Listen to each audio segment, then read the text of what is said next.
Monakoga qarshi o'yin oldidan Husanovning ahvoli qanday? Assalomu alaykum. Kanalimizga xush kelibsiz. Yaqin daqiqalar ichida siz bilan Ekstra Sport kanali. Videolarimizga like bosib, bizni qo'llab-quvvatlayotgan barchaga rahmat. Aynan sizni qo'llab-quvvatlashlaringiz tufayli biz ishlashda davom etamiz. Demak, bugungi dasturimizni boshladim. Manchester City Yevropa Chempionlar Ligasining yangi mavsumini muvaffaqiyatli boshladi. Shaharliklar umumiy bosqichning birinchi turida Etihad stadionida Italiya chempioni Napoli darvozasiga 2 ta to'p kiritdi. Muhim uchrashuvda Pep Guardiola jamoasi darvozasini daxlsiz qolishiga eng muammo nuqta himoyaning o'ng qanotida juda ishonchli o'ynagan Abduqodir Husanovning hissasi katta bo'ldi.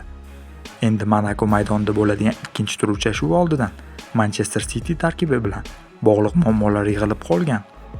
Asosiy tarkibning bir necha futbolchilari Huddersfield va Burnleyga qarshi o'tkazilgan uchrashuvlarda jamoaga yordam bera olmadi. Kanalimiz nufuzli manba Sportsmoli ma'lumotlarga tayangan holda ayni paytda CD Lazaretti vaziyatga aniqlik kiritishga harakat qildi.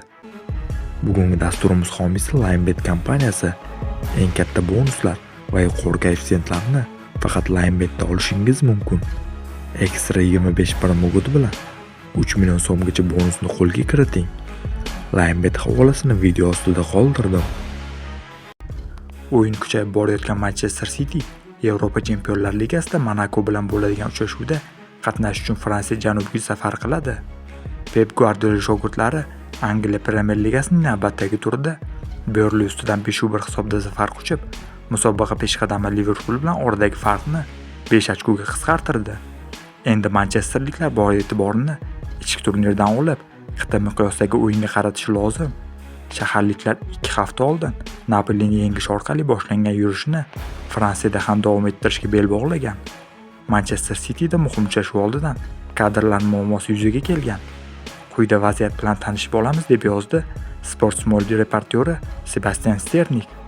Abduqodir Husanov keyingi paytda Manchester Cityning eng asosiy o'yinchilaridan biriga aylandi.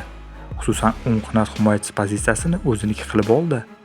O'zbek futbolchisi mavsum boshidan muammoli bo'lib kelgan bu pozitsiyada ketma-ket 4 ta uchrashuvda ilk daqiqalardan o'ynadi. Afsuski, Arsenal bilan bo'lgan markaziy uchrashuvda raqib futbolchisi bilan to'qnashuvdan so'ng Abduqodirning bu seriyasi to'xtadi.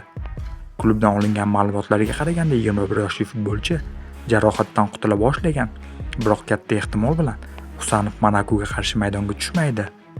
Avval ma'lumot berilganidek, Husanov 5-oktyabr kuni Brentford bilan bo'ladigan bahsda maydonga tushib, Pep Guardiola jamoasi himoya chizig'ini yanada mustahkamlashi kutilmoqda deb yozdi Sportsmoli portali.